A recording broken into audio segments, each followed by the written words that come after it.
KPCA LP, Petaluma, California.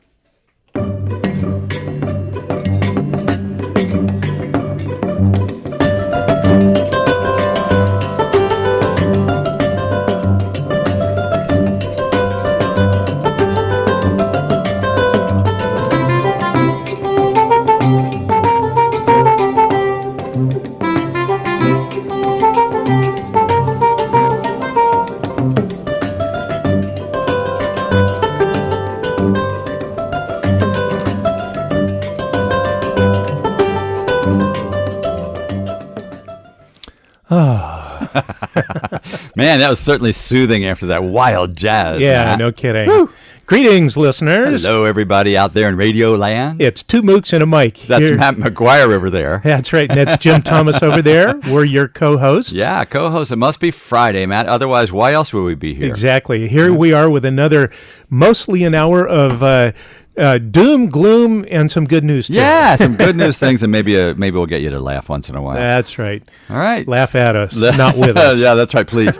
So here we go. Yeah. What are we talking about first? Well, let's see. You got your list. I mean, it seems like old news now, but in the past week, of course, this is our news analysis hour from right. Mooks. Catch you up. It seems like old news, but Donald Trump did indeed declare a quote-unquote so-called emergency at the southern border, claiming that there's a crisis and he needs his $5.7 billion to build his crappy wall. It seems, right, and when you mentioned that, hey, let's talk about that. I can't believe that we didn't talk about it. It seems like it's been going on forever. We knew, we have talked about it, in anticipation. We figured it probably would happen. It's like, what's the lowest common denominator? He'll Trump. go there. Yeah, he will go there. So what happens after he declared an emergency? He went down to Mar-a-Lago, where someone, the next day, Kellyanne Conway's husband, snapped a picture or posted a picture of him at the omelet bar with his MAGA hat on. So he says this is an emergency, a national emergency. He's at the omelet bar after playing a round or two of golf. Yeah.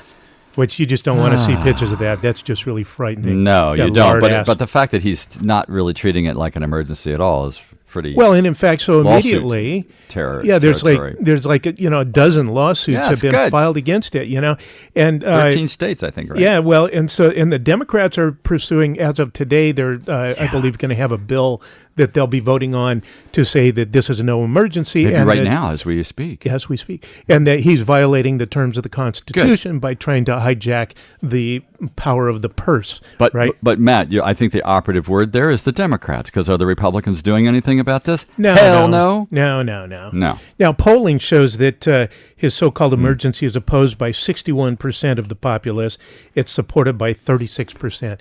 There's that magic number of the morons out there. The morons out there. I think he's doing right. The lemmings with their Make America hats on, and whatever he does is fine. It's their emperor god.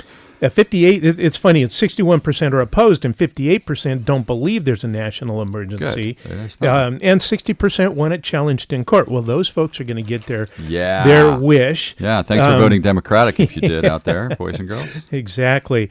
So amongst those suing are Public Citizen. Of course, that's Ralph Nader's group. Yay, Ralph. He's still around. Okay. He does well. And Texas Environmental Group, the Center for Biological Diversity, Defenders of Wildlife, Animal Legal Defense Fund, the ACLU, Project Democracy, and the Border Network for Human Rights, amongst others. Wow, right, including the butterfly sanctuary that right. the border wall would totally decimate it. That's right. Yeah. So, that's, I'm glad to see good. that. Good. Thank you, folks, for stepping up on that. And ain't that good news? See, we're not all doom and gloom, Matt. Exactly. That's pretty nice. We still have a lot of faith in our courts, even though they're being eroded as we speak. But nonetheless, that's good. So, I think here's some good news. Bernie Sanders is running for president. Woohoo! Feel the burn, baby. Yeah. Baby. Send him my money, my $3. I sent him more than that. Whoa! Yeah. Wow. I'll send it again, but I didn't hear from him yet, so I'll do it you again.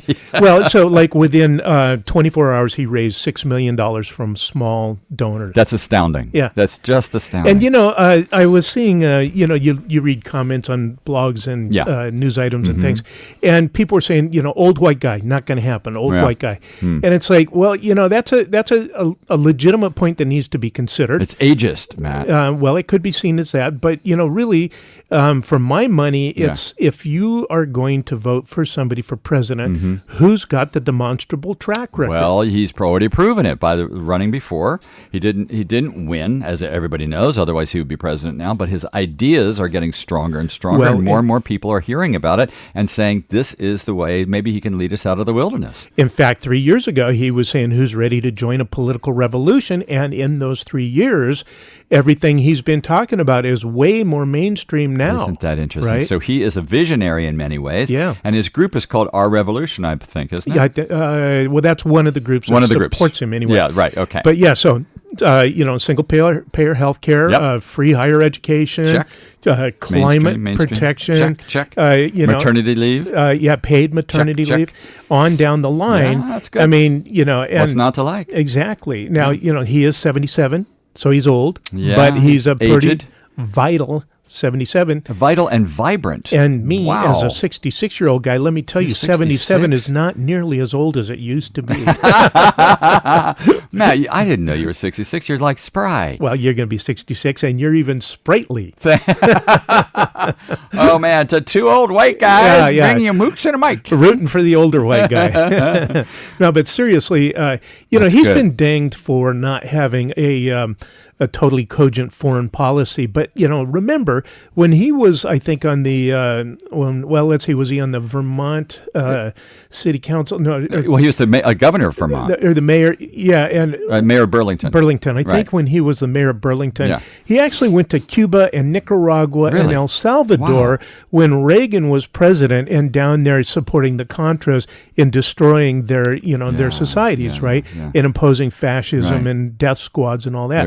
Bernie Sanders actually, is willing to go look at stuff, to see what's what. Yeah, exactly. And it's not just that he says capitalism must be controlled. He's saying capitalism is what's destroying the world. How about that? And he's right. He's a democratic socialist. That's right. Right. And we were talking a little bit earlier, and I was listening to a podcast, and they were talking about the difference between Bernie and Elizabeth Warren. Yeah. And they actually were talking to Elizabeth Warren, and she identifies as a capitalist. And they said, well, what's the difference? Because Bernie is saying he's a democratic socialist. You're a democratic capitalist. And basically her thing is, I'm for capitalism as long as it benefits everyone, not just the wealthy. So she is a good take on that, which is nice. Yeah, I don't have much beef with that. I mean, certainly, capitalism is the predominant organizing force in the world today. True. I mean, That's China right. is capitalist. Russia is capitalist. Yeah. All the major powers are capitalist.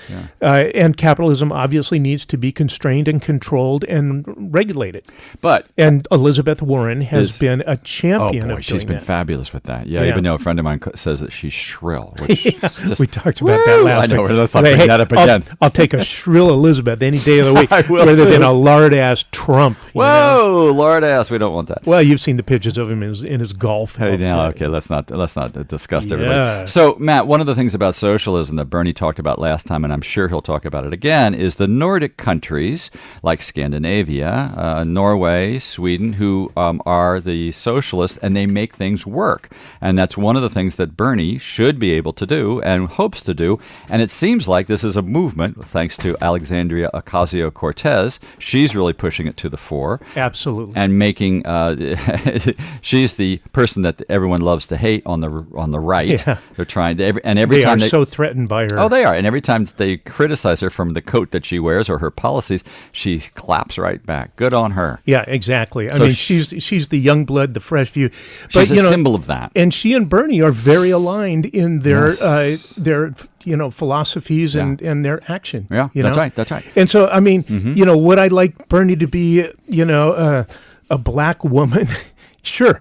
I'd love to see a black woman be president of America. Stacey Abrams. Stacey Abrams would be fabulous. Yeah. Now there's an interesting. I don't know that much about her. Well, you saw her rebuttal to Trump's State of the Union, right? and we saw her run for governor of Georgia, and she's very outstanding. She has not conceded, by the way. What I mean by that comment is that I would love to see greater diversity. A person of color. Yeah, person of color and gender. Yeah. Yes, that'd be fabulous. In fact, I was just reading an interesting article that the city council in Palm Springs is completely LBGQT. Seriously? Yeah, there's 5 of them. Wow. 3 gay guys, Wow. a transgender woman, and a lesbian woman. Holy cow. In Palm Springs. Yeah, but then people go, yeah, but you're all white. Yeah, that's right. It's never good enough, No, it's right? never good enough.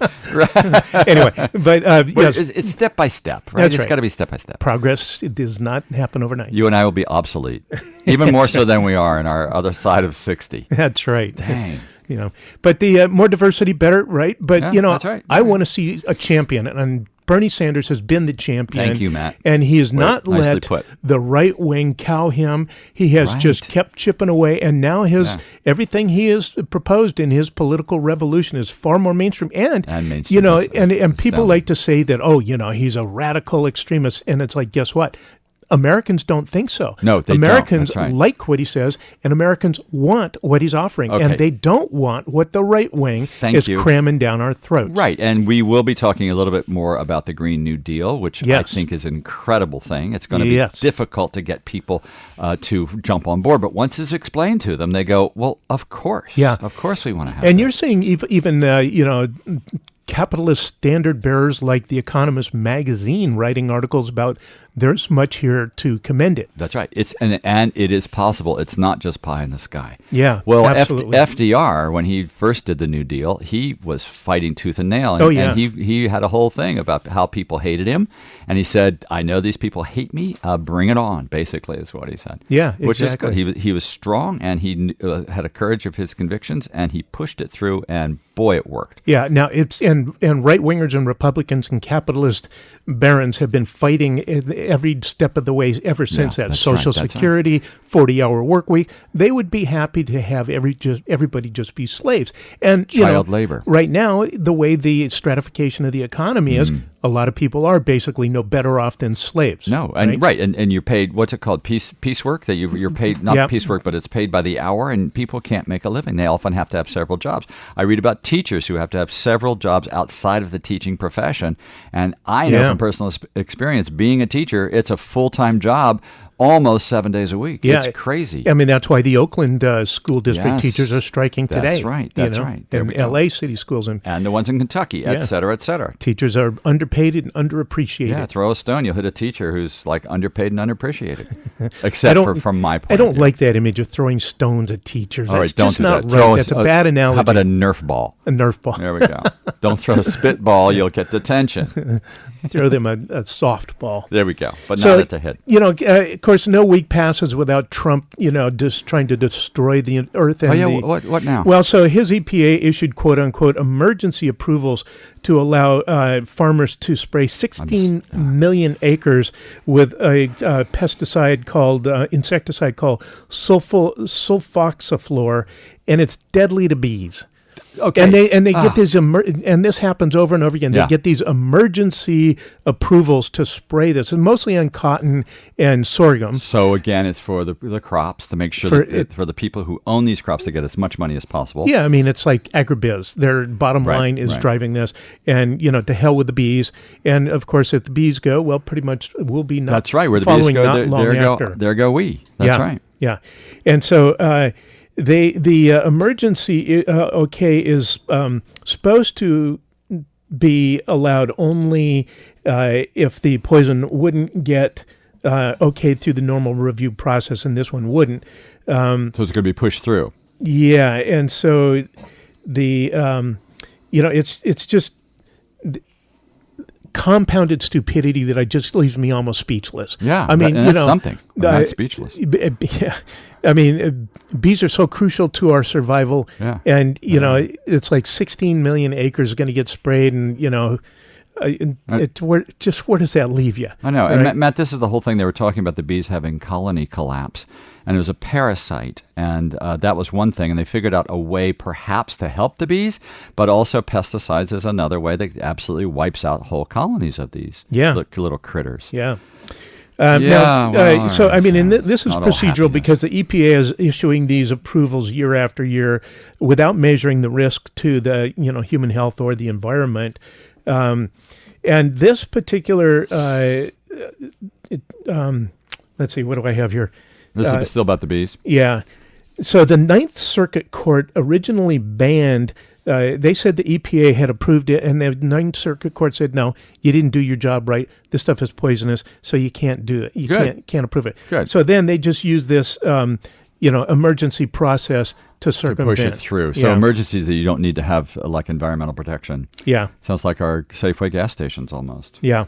So that's happening in 18 states, and it's, adds to the 41% of insect species that are on the fast track of extinction. That's why it's so critical. Wow. Okay. So, Matt, speaking of extinction, already scientists have discovered that there's a rat in Australia that has gone to extinct, which is a direct link to climate change. Caused by climate change. Right. So they think that's the first species that's gone extinct because of that. Interesting. And their hope, it's going to be the beginning of many species going extinct. Yeah. Unfortunately, it's happening. Yeah. Well, I mean, and they're saying something like 40% of all species are, under dire threat, through fossil fuel burning. And in fact, so the White House is establishing a new panel on global warming and national security, right? Isn't that something? Yeah, glad they're doing their research and homework. Of course, the Pentagon has, ruled, back in 2014, they said that climate change is a threat to national security. Yes. They said it again in 2015. Wow. And in fact, every year. Listen to this. In 2015, they said climate denial is a threat to national security. Wow. So that's interesting. That's very different. And then again, this year, just last month, they came out with another report. And so Trump is putting as head of this committee, this panel, this guy, William Happer. Now, this is a guy who sat on a number of boards of groups that are climate deniers. He's a Heritage Foundation toady. Heritage Foundation funded in large part by the Koch brothers.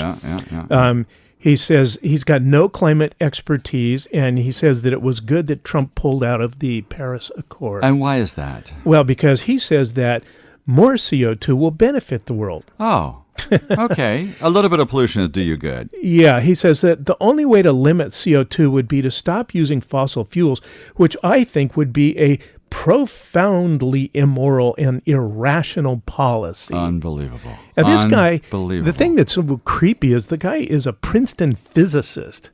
Now, he's a physicist. He didn't have any climate expertise, but he's a scientist.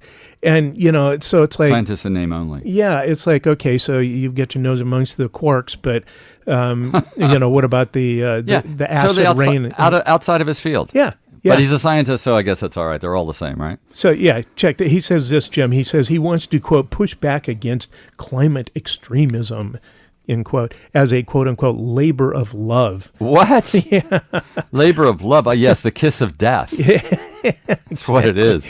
So, one more effort to the White House to try to undercut all the science that is clearly comprehensive. Yeah, I have a thing here. He says the greenhouse gas trapping of heat in our atmosphere is just like the demonization of the poor Jews under Hitler. Wow. Poor little CO2 being slaughtered by Nazis. Hard to tell the difference there. Yeah, really. Totally the same. Good God. Geez, so Matt, this is a crisis, and there is red alerts, alarm bells going off. The UN has already said it. Yeah, everybody. But yes, it makes me speechless, and that's saying something. Everybody knows it, and we're trying to do something. We're trying to drag our Republican people, our buddies, kicking and screaming to look at what the evidence is. Yeah, exactly. Let's do something. Well, I mean, it's like if your bread is buttered on one side, you'll deny the reality until you are dead. Or until the bread is eaten. Yeah, that's right. Well, here's some good news. So Democrat Ted Lieu of California. Love that guy. He's on the House Judiciary Committee. Yeah.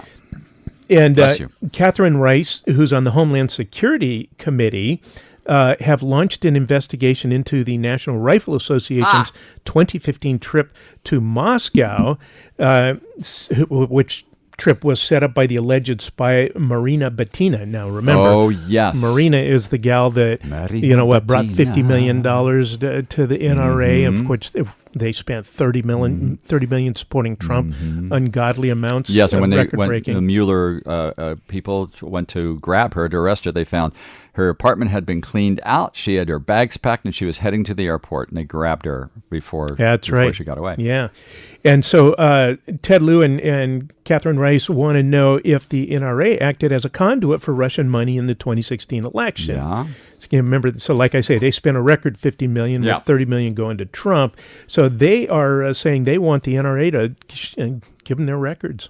Good. Right? Yeah. Right now, the NRA is being very quiet. Well, that's because they don't have any money, Matt. They can't afford coffee. That's right. Free coffee anymore. Their members are abandoning I'm them. glad to hear that. And I think that's the boys and girls at Parkland, the survivors of Parkland, who really are pushing that. The real victims. The real victims, correct. And they're the ones that they're holding the legislators responsible for taking money from the NRA. Yeah. Now, the NRA met with Butina's boss, Alexander Torshin, who was the deputy governor of the Russian Central Bank at the time, and they met with the deputy prime minister, a guy named Rogozin, plus the foreign minister, Lavrov, and they're all close allies to Putin. So, of course, they're all connected. It's going to be interesting to see where that goes. And, keep in mind that Senator Ron Wyden from Oregon has got a similar probe going on in the Senate. Good. Maybe this will kill off the NRA finally. It's nice that these probes are happening, but Matt, they're going so slowly. I'm hoping that they'll get things done before the next election, because I'm worried that the electorate will say, you know what, you guys are too liberal in the House, and we're going to bring in Republicans again, and everything would stop. It'd be just playpen. But keep in mind that what happened in the midterm elections, of course, was that Democrats ran on issues, real issues. That's true. Healthcare. That's true. Protection of the environment. Right. Jobs. That's right? all true. I like and that. not just lying bull that the Republicans put out. Oh, cut taxes and we'll all do great. And not fear. They didn't run on fear. And a lot of those people who voted Republican and thought they were going to get a big payoff with Trump's tax scam, the tax bill of 2017, are suddenly finding that, their taxes have actually gone up. And the refunds are not as big as they thought. In fact, some actually have to pay money. Yeah, exactly. Right. Although, some people rightly pointed out that if your refund is smaller, in many cases, it's because less was withheld throughout the year.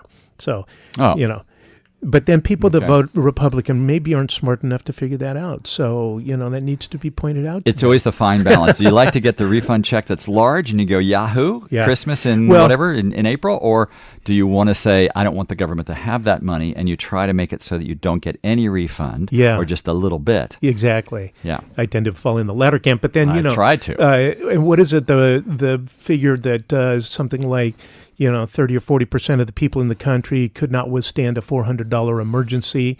Their finances are so tight. So some people actually use withholding as an enforced savings mechanism so that they have a lump of cash with their tax return. Okay, that's smart. It's pathetic, but it's smart that they have to do it that way.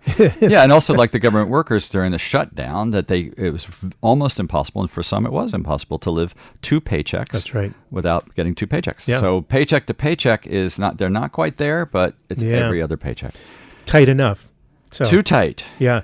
Well, speaking about money, here's some more good news. Let's hear it. The Supreme Court ruled in a unanimous 9-0 that the civil forfeitures, which is, asset seizure by police. So in other words, if you get pulled over for maybe weaving in and out of traffic and they arrest you, they could take your car. Well, something like that, potentially. Now, it tends to be a lot of cases like, drug deals and things like that. But what it is asset seizure is where police and police agencies and district attorneys end up taking assets from somebody who they either often don't prosecute for a crime, but say that this asset was used in connection with a crime. Wow. Now, they don't say that this, asset, a car, a boat, a house, whatever, is used in a crime. But it's just connected They say somehow. Connection, which has given them tremendous latitude to abuse this for decades. Yeah, and we know about the Rohnert Park police up at the border of California, or Sonoma and Mendocino County. Right, and so they drive across, they pull people over. J.C. Tatum, who no longer is with the Rohnert Park Police Department. I wonder why. Yeah, and the latest, that that came to light when he took $65,000 worth of marijuana from a guy who was legitimately entitled under state law to grow it and transport and sell, and never gave it back and never reported it, and then tried to slip it in, some other report with some BS, kind of excuse like months and months later. Bury it. Well, so, the Roanoke Park Police Department is being sued, and this is a classic example. Good, and now, they should be. The Supreme Court, they didn't outlaw it, which is unfortunate because this is like modern highway robbery. Yeah, right? It sure is. And I've read of many instances where, people of color have been profiled. They get pulled over on a stretch of road out in the desert, and cop searches their car, and, they happen to have just pulled out $10,000 because they're going to go buy a car, a house, and they take the money and they go, well, if you can't prove that this isn't drug money, then it's ours. Wow. And then it's up to you to fight the police department. So you're guilty until proven innocent. Exactly. And then do you have the resources to hire a lawyer? Generally not. And go up against, a well-funded and organized, outfit with like guns, police or and sheriff. a badge. Exactly. Right. And authority and buddies with the district attorney. Exactly. They're and all in works the same with thing. the judges and all that stuff. Yeah. Well, so what the Supreme Court said, they didn't outlaw it, but they said it has to be proportionate.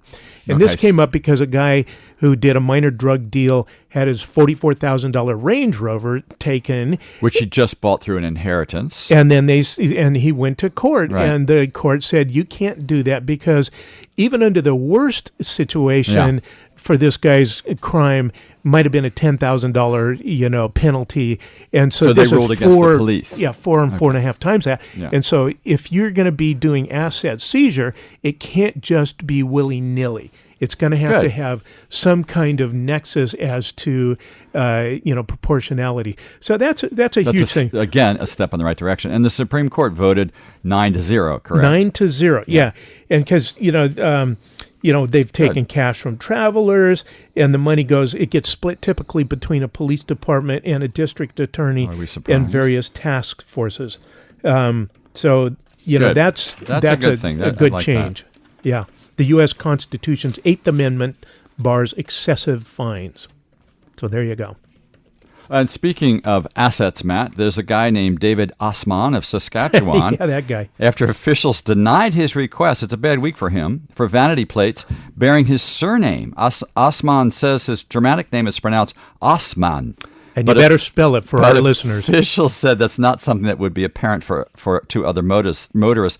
He spells his name Assman, which reminds me of an old Seinfeld episode where Kramer got the license plates mixed up with a proctologist, and it was Ass Man that he had on the back of his plate, which of course he loved, but caused a lot of trouble. So Mr. Ass Man or Osman in Saskatchewan, I wish you luck. Yeah, well, see, that's Canada. Yeah. They don't have the First Amendment.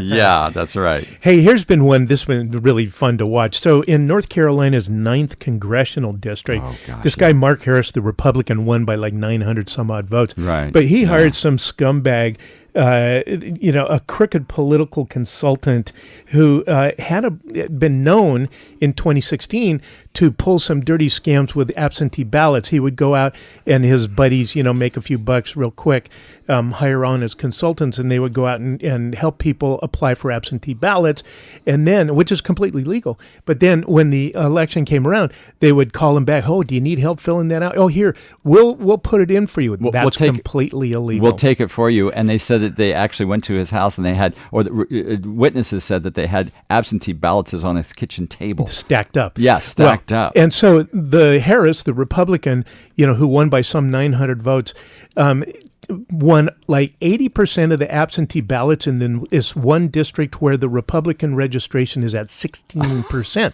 And people are going, oh, that's a little smelly. Yeah, a little smelly is right. The elections board said, oh, no, there's, all kinds of dirty stuff going on here. We're not going to certify this election. We're going to do an investigation, right? So the board starts having testimony, and they had Mark Harris testify, and they had his chief strategist, some guy named Yates, testify as well. Right. And they both said that they had no reason to believe that the consultant, a guy named Leslie Dowless, was crooked, when they hired him. No. He said he'd, do this work, and, he wouldn't do anything bad. And so, of course, it turns out that Harris testified before lunch. Right after him, his son testified. Who's and a his prosecuting son, attorney, right? He's a 29-year-old assistant district attorney. Assistant I DA. think. Yeah, Okay. let's see. All right. Well, he is a lawyer. He's a lawyer. Yeah. He said that he told both his mom and his dad and the strategist numerous times that this guy was crooked and warned them. Wow. In fact, he said, so Harris had run in 2016 and was one of 3 in a Republican primary that he lost. And the guy that won was, or one of the other candidates was hired by this guy, Dowless. And so Harris had asked him later on, how did you beat us so bad? Yeah. And he said, well, partly, we've got this. This is our fixer. Right. And so all this is in emails, and it's in emails to his son warning him not to do this. And so rather embarrassing that he testified. Then his son testifies right after him. He's going, I don't have any vendetta against my mom and dad. I love my mom and dad. But here's the truth. Yeah. Right. Good for him. So Mark Harris comes back after lunch and goes, well, I was sick. I had a stroke. And I had some my medication. Memory, I think it's probably better if we have a new election. So he's trying to wiggle his way out of it. Oh, yeah. I mean, this is just horribly embarrassing for all the Republicans. Well, he claimed he didn't know what was happening. Yes, it is embarrassing for the Republicans. Well, so the elections board voted yesterday 5-0. Unanimously. They're going to have a new election. That's good. My money, Jim? Yeah. Harris is not going to get elected. They're not even sure he's going to run. They think he might, but I think he shouldn't, so too. Wow, Matt. Well, that's good. That's good news. Don't you love it when the bad guys get caught? I do, and I like it that our rule of law is actually working. Yeah, exactly. Nice. So, and that's the last contested election in the from the midterm elections. The only thing that I don't like about it, Matt, is that it's for the House of Representatives instead of for the Senate. But you know, I'll take it. Yeah, we'll take it. Yeah, so. And so you're right. Even if a Republican wins, it's not going to make that much of a difference. That's right. Yeah. So Trump has upped his attacks on the media, particularly the New York Times. He is calling the New York Times specifically the true enemy of the people. Oh, boy, that's dangerous. And so he's doing that, right after the New York Times had another expose on his efforts that he had gone to try to suppress and destroy the Mueller investigation. Yeah. And Trump is also praising a libel suit against the Washington Post, which we'll talk about just a second. Don't get me started. And he's called for, quote unquote, retribution against NBC and Saturday Night Live for satirizing him. Oh, yeah, poor guy. So Shouldn't do this libel suit against the Washington Post is being pushed by the family of Nicholas Sandmann. Remember him? The child. He's the arrogant little rat with the MAGA hat that sat there smugly, right in the face of the Native American who was drumming. Yes. And he was drumming to, Phillips was his name, and he was drumming to create peace. Yes. To defuse the situation. And this MAGA hat kid was just staring right at him the whole time. Standing there right in his personal space. Right. With a smirk in his arms. His buddies also wearing MAGA hats. We're doing tomahawk chants, and chops, chopping. And chanting. And these guys were part of an anti-abortion Catholic school field trip. And there were some other extremist Muslims that were baiting them, and the Native American guy was trying to settle it down, and Sandman jumps in there, and we all saw it, and it just made you want to smack him upside the head. I know, right? It's just an arrogant, So he's suing the Washington Post, or his handlers are suing it for $250 million, which is just the exact same amount that Jeff Bezos bought the paper for. Right. So he's trying to make a statement. Now, I have a feeling it's just going to be totally thrown out. For one thing, they said that they could be thrown out on a technicality before it even comes to court, because they're supposed to notify the people that they are suing something like 14 days before, and they didn't do it. Yeah. They just went right rushed to it. And, so, I mean, you just know that the kid's parents are as awful as he is. Oh, yeah. And in their complaint, they said, quote, in a span of 3 days in January of this year, commencing on January 19th, the Post engaged in a modern-day form of McCarthyism by competing with CNN and NBC, among others, to claim leadership of a mainstream in social media mob of bullies, which attacked, bullied, vilified, and threatened Nicholas Sandmann, an innocent secondary school child. Yeah, I call BS. Matt, the thing is, when I heard that, they were on a field trip to do this anti-abortion protest. So they're wearing MAGA hats, Yep. which if I were a chaperone, I would say, you don't wear the hat. Yeah. It's one thing to protest, do it peacefully, do it respectfully, don't wear the hat.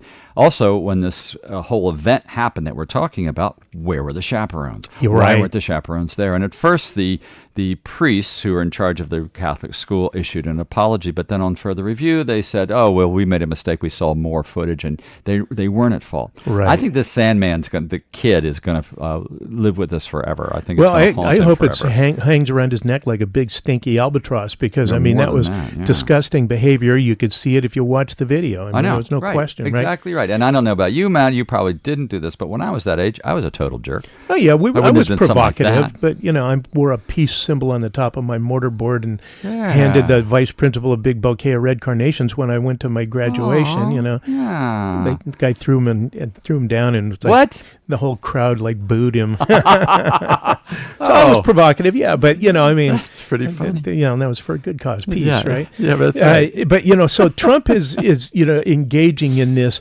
warfare against the media, and of course remember just recently at his rally in El Paso, one of his devout followers attacked a media cameraman.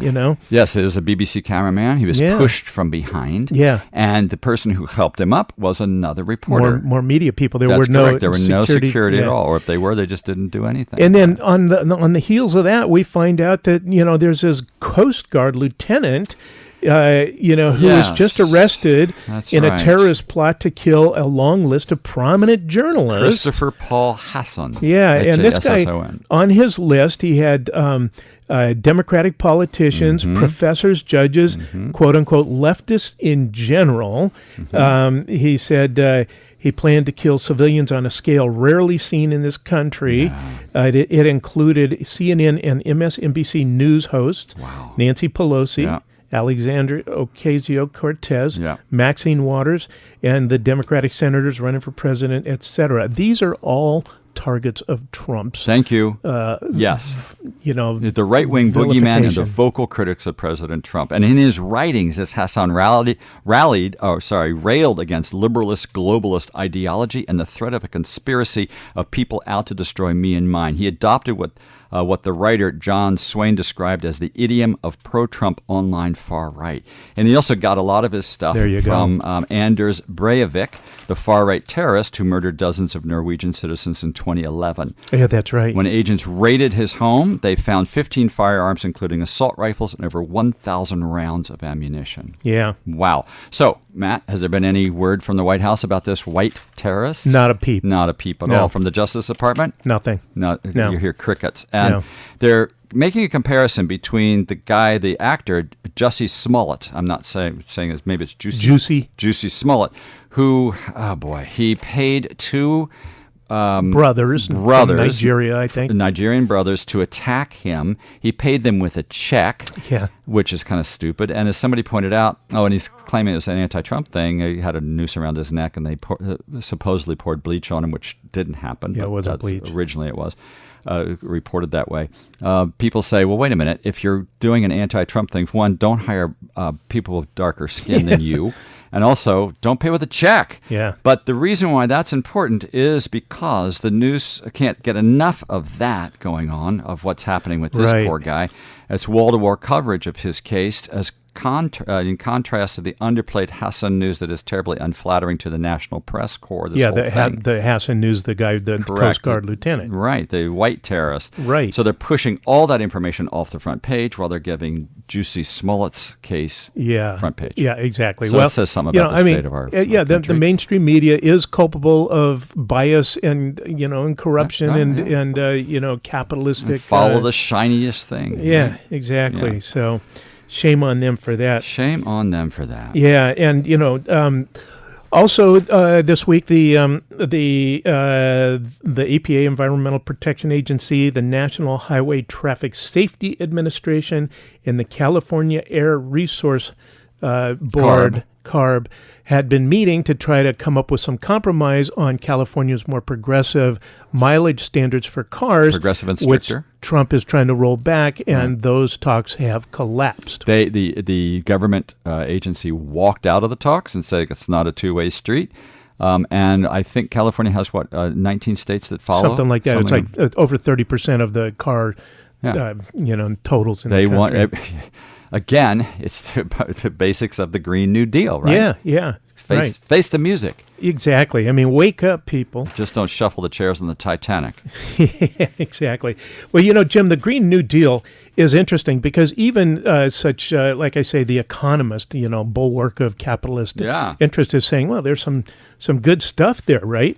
Now, a lot of people are starting to weigh in. It's really not any legislation. It's basically a proclamation saying, here's what we'd like to accomplish.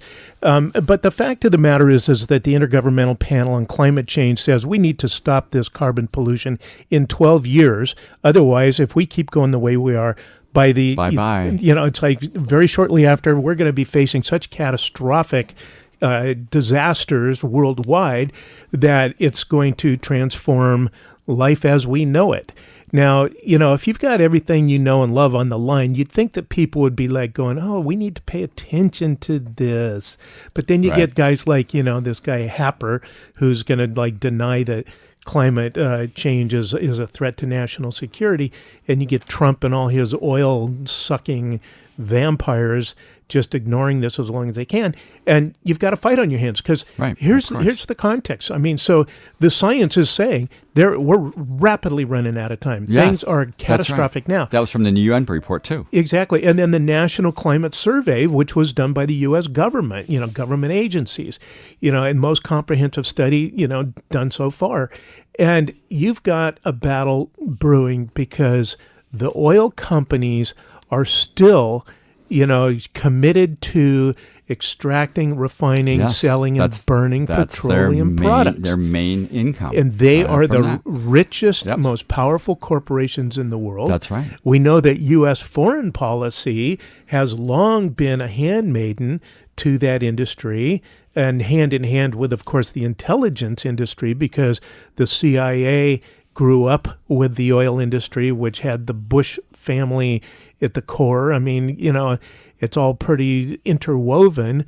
But, are there enough intelligent people in those organizations that they will give this up? I don't know that there is. I don't know either. And I'm skimming some articles about this. And they're the Federalist, David Harsanyi of the Federalist says the Green New Deal is likely the most ridiculous and un-American plan that's ever been presented by an elected official to voters. But as you pointed out with Bloomberg, they said climate change presents an unprecedented challenge to humanity. True, and it is government and government alone that can institute the sweeping reforms needed to battle it. The Green New Deal is best seen not as a policy proposal, but as a political manifesto. So, Matt, we got to start somewhere, right? Yeah, we have to start somewhere, and as people they may be against the Green New Deal until it's explained to them. And one of the things is, hey, we'll give you solar panels for your roof. Yeah. We will give you jobs if you want it. We will weatherproof your doors and windows. Right, exactly right. Yeah. We will help with public transportation to make it easier for you to get from point A to point B. Right. All of these things seem to be very positive. And when people popular. hear that, and popular, when people hear that, they go, yeah. Yeah, and so, the mavens are saying, it's going to cost trillions and trillions. It's going to cost too much money.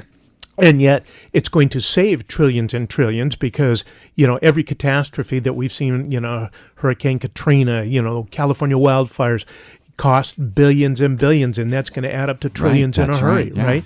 And so, instead of just being morons and calling it zany or Trump, that's like a high school term paper that got a low mark. Yeah, that's right. These are people. Socialists. It's a social. We're going to be like Venezuela. Yeah, exactly. I mean, those are people who are a danger to you and me and everybody we know. Thank you, Matt. Yes, and, they are a danger. And to us. They're going to have to be convinced or voted out, drug along. Or drug along, dragged along, drug them and then drag them. Do both. The double Ds. Well, Matt, one of the things that FDR, who started the New Deal way back when, in the 30s, I believe it was, he also did the GI Bill after the troops came home from World War II.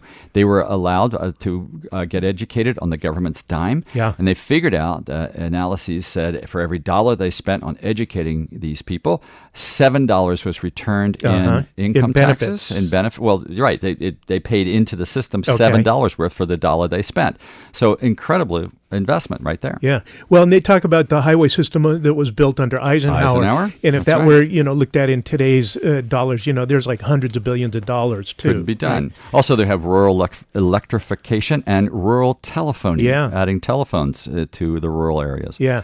Now, there's a lot of people with experience, weighing in. This guy, John Holdren, former science advisor to Obama, saying, the world would be almost unrecognizable compared to today's world if we don't do something in a hurry, right? But he's saying, well, I don't think we can do it. He's been studying it for years, and he's saying, it's going to be, as a technologist studying this problem for 50 years, I don't think we can do it. There's hope we could do it by 2045 or 2050 if we get going now. But then you've got guys like Mark Jacobson, who's a Stanford professor of civil and environmental engineering. Okay. And, he's saying, he said that 80% of the Green New Deal's target of net zero greenhouse emissions across the economy could be achieved by 2030 and 100% by 2040 and 2050. Wow. Between 2040 and 2050. Okay, so we really have to get focused on this. That's the thing. He laid out, this is what's interesting, Jim. He laid out a multi-step plan, converting all energy to electricity and heat, generating both solely with wind, solar, and water resources, heating and cooling buildings with electric heat pumps, very efficient. Yeah, absolutely. Powering factories with furnaces that use electricity. He says the only economic sector that can't be electrified with existing technologies are long-distance airplanes and ships. And ships, right, sure, of course. So, he's saying it's technologically and economically feasible. Yeah. Socially and politically, it's a different question. Yeah. That's where the battle is. That is the battle. They also say the Green New Deal was designed to make climate the top progressive priority. The final result will no doubt be far less grand after being filtered through congressional negotiations. But if your goal is to actually get something done on climate, the Green New Deal is actually pragmatic. Yeah. So Mitch McConnell is bringing up to a vote on the floor of the Senate, and he's basically going to try to pin the support of the Democrats on the Green New Deal to be used against them in the future as they start running. Make targets out of them. Which, I've said this before, I think that's going to blow up in his face because people are when you've got a huge storm that wipes out, monstrous sections of Texas, and Louisiana. And look at this winter storms now. Yeah, and the polar vortex, and then you get fires, and all that stuff. Suddenly people go, oh, maybe it's true. And so somebody comes along and says, hey, we're going to do something about it, and somebody else says, oh, that's just a crock of hooey. Well, you can stick your head in the sand, but the longer you do it, the bigger the penalty you're going to pay. And not just Matt, you and I probably won't pay that much, but it'll be the next generation, the generation after that, if they even survive. That's what's going to happen. Now, of course, the Republicans have always said that this isn't going to be possible, of course not, because of the capitalist economy, unless you build into a cost such as a carbon tax, right? That's their favorite thing, right? The carbon tax. Yeah. And one person from the Brookings Institution, which is a reputable institution, said a greenhouse gas tax imposed on fewer than 3,000 tax-paying entities, corporations, and municipal plants would target 85% of the U.S. emissions. So, let's use whatever tool we have. And remember, last week I was reporting on Drawdown, and that's a book actually that was edited by Paul Hawken, folks. Oh, okay. And it talks about the 100 most effective ways to reduce or reverse carbon pollution. And in things that book, that we could do too. Yes, things. Right. But the top most effective thing is refrigerant management. Yeah. Because the gases that are used in refrigeration systems are so many more thousands of times destructive to the ozone in the climate that they need to be rolled back. And that's where things like the policy issues become so important. Thank you. That's where your senators and congresspeople and presidents need to be on board with this stuff. That's it, Matt. Well, one of the things that Republicans would fight against is it's big government. Don't tell me what to do. But Robinson Meyer of The Atlantic says, with 4 presidential hopefuls already coming out in favor of the plan, the Green New Deal is well on its way to becoming as much a part of the mainstream Democratic agenda as health care. There you go. Wouldn't that be great? And listen to this. So a poll last week commissioned by environmental groups in early primary states, California, New Hampshire, South Carolina, Iowa, and Nevada, found 74% of likely Democratic primary voters reacted favorably when the deal was described to them. That's what I want. Okay, let's just hope I live, and you too, Matt, and live long enough to see it. Yeah, we got to move in that direction. 6 of the Democratic presidential candidates are co-sponsors. 6 of them. Yeah. Okay, that's really good. That's exciting. So let McConnell do his dirty work. Let's see what happens. Yeah. I don't know. They do have a way to tar people with their bad brush. Yeah. Well, and again, so this won't pass in the current Congress. No. Right. But again, I think I'm glad that McConnell is going to put it up for a vote in the Senate because then everybody that runs for a Senate seat in 2020, is going to have to explain why they think that, the status quo is the way to superior go. Alternative. Thank you, Matt. And maybe that should be a litmus test for candidates to say, what is your feeling about the Green New Deal? Right. What is your feeling about climate change? No more deniers. Yeah. Let's get them out. And as Carol Browner, the former White House climate advisor to Obama and former EPA head, says, the science is clear. Time is not our friend here. How about that? Yeah. Okay, so there really is an emergency. You can probably hear alarm bells and red lights flashing. I'm glad that people are doing things, and I'm glad that we're on it here at Two Mooks and a Mic. That's right. So KPCA, LP. We say forewarned is forearmed, and this is something constructive. You, so the drawdown, Green New Deal. These are things that offer hope to humanity and the rest of the world. Keeps us going. Yeah. Okay. So, all right. Let's see. Also, senators spar over Russian probe findings. Did you hear about this, Matt? No. So after 2 years of bipartisan cooperation on the Senate Intelligence Committee in an investigation of Russian interference in the 2016 election, party leaders clashed this week over the results. There is no factual evidence of collusion between the Trump campaign and Russia. That was Richard Burr of North Carolina, Republican. But Mark Warner, a Democrat of Virginia, said immediately afterwards, pushed back, saying, I'm not going to reach any conclusions until we finished the investigation, adding that a number of key witnesses are expected to provide further testimony. The committee has already interviewed more than 200 witnesses, and Burr said the probe is drawing to a close. A Democratic committee aide told CNN.com that the investigation had not found direct evidence of collusion. We'll wait and see. We'll see. We'll wait and see. Just like the whole thing with Mueller, we don't know whether it's going to be a dud or a bombshell. Well, and you still haven't heard, no leaks from the Mueller investigation. None. Yes. Which shows a level of professionalism not often seen. Not in this day and age, that's for sure. Really? Everyone's a big mouth and a big Twitterer. That's right. Jeez, man. A more political stuff. A recent report by House Democrats showed that top Trump officials pushed to build a bunch of nuclear power plants in Saudi Arabia over the protest of the White House attorneys who said it was illegal. Jeez. White House counsel is going like, you can't do this. This is like, foreign policy. It's got to go through the normal reviews. Who was involved at the time? Well, Mike Flynn, the guy that's facing our jail and fines. Yeah. And he working with a bunch of retired generals and this company IP3 International wanted to sell Saudi Arabia a bunch of these nuclear power plants. And of course, the intelligent thinking is let's not add anything nuclear to the Middle East at all. Thank you. Yeah. Now, Israel's got the bomb and, they shouldn't have it.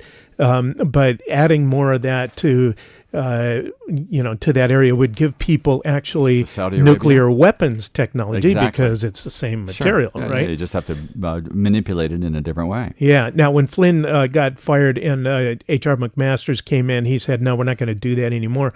But this report from the Democrats say as recently as last week, it looks like some White House officials are still trying, or White House members are still trying to push it. And so they're going, Great. we need to do a full investigation to determine if the Trump administration's action is in the best interest of the U.S. or meant to be a payoff for their allies. Oh, my God. And Matt, analysts are saying if Saudi Arabia gets nuclear energy, then guess what? Iran's going to re-up their testing and refining of uranium. And who's to stop them now that Obama worked really hard to put together a really good agreement. Yes. And France and Germany and England are actually still working to find ways to maintain that. And so the U.S. is saying, well, if you deal with Iran, we're going to impose sanctions on you. So he's threatening our allies in Europe, our chief allies. And so what they're trying to do is they're trying to set up kind of a side bartering system so that trade can go on between them without incurring the sanctions. Maybe they should use bitcoins. No, that's probably not a good idea. But maybe. But in the meantime, Trump is threatening them, and they're trying to keep Iran from developing nuclear power, and it's like that's the right thing to do. And Trump is an idiot. No, he is an idiot. So, Matt, are you a fan of J.D. Salinger, Catcher in the Rye? Yeah, so. Okay, well, people who are, I love The Perfect Day for Banana Fish, those short stories. He stopped writing from 1965 until his death in 2010, but he continued to write. He stopped publishing. So his father, born in 1960, has noticed that his father will be driving. He'd be driving along with his father. The father would pull over at the side of the road and write something down on a notebook and laugh to himself. And every chair in his house had a pad that he would write in. So the son is going to collect all of these writings and publish his writings, which it's been 50 years of publishing, or 50 years of writing. So he's going to try to edit all this. He says it's going to be a labor of love. So J.D. Salinger fans. You'll have to report back once it comes out. Yeah, Catcher in the Rye, people. And one last positive note, federal prosecutors recommended Friday that Paul Manafort, Trump's former campaign chairman, serve up to 25 years in prison and pay up to $25 million in fines for his fraud scheme that spanned more than a decade and showed that he, quote, believed the law does not apply to him. That poor guy. Yeah. Man, he's in a wheelchair. He's coming on appearing with a cane. That what poor a guy. Rat. We'll wish him the best. The best jail cell there is. Hey, Jim, we're coming to the end of the hour. Before we go, Matt, I want to let our listeners know that next week I'll be on assignment. It'll be one Mook and a mic. You are going to be one Mook and a mic. And there'll be a special show for that, boys and girls. So come back, stay tuned. Jim will have surprise fun for you guys. We'll find out what's going on. So this has been Two Mooks and a Mic. Jim Thomas over there. And Matt McGuire over there. Thanks for listening, folks. Thanks, guys. Have a great weekend. We'll check back with you later. See you in a week. Bye.